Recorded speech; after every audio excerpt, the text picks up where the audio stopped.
ISL and I league இந்த மாதிரி பெரிய பெரிய லீகில் ஆடணும்னு நினச்சிட்டிங்கன்னா அப்போ இந்த வீடியோ முழுசாக பாருங்கள். இப்போ மோஸ்ட் ஆஃப் த பிளேயர்ஸ் வந்து சோலோவாக தான் ட்ரைனிங் பண்ணிருக்கீங்க. உங்களால் ஐஎஸ்எல் ஐ லீக் இந்த மாதிரி ஆட முடியுமா கேட்டால் கண்டிப்பாக முடியும். பட் கஷ்டம். பிகாஸ் நீங்கள் யூடியூப்பை பார்த்து தான் மேக்ஸிமம் ட்ரைனிங் பண்ணுவீங்க. இல்லை உங்கள்கிட்ட ப்ராப்பராக ஒரு ட்ரைனிங் பிளான் இருக்காது. இதனால என்ன ஆகுதுன்னு பார்த்தீங்கன்னா உங்கள் கேம் நீங்கள் டெவலப் ஆகுதுன்னு நினச்சிருவீங்க. பட் வந்து அது ரொம்ப டெவலப் ஆகாது. மற்ற பிளேயர்ஸோட நீங்கள் போய் ட்ரையல்ஸோ இல்லை டோர்னமெண்ட்டில் காம்படிட் பண்ணுறப்ப உங்களுக்கு அது வந்து ரொம்ப கஷ்டமாக இருக்கும். உங்களால் பெருசாக ஷைன் ஆக முடியாது.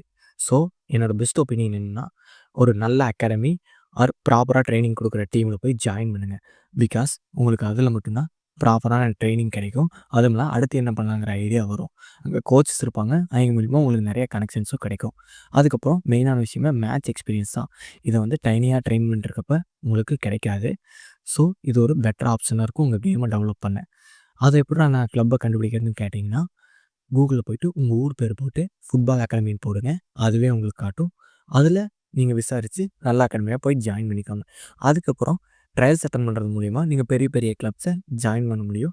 மோஸ்ட் ஆஃப் தி பெரிய பெரிய கிளப்ஸ் ட்ரையல்ஸ் மூலிமா தான் செலக்ட் பண்ணுறாங்க.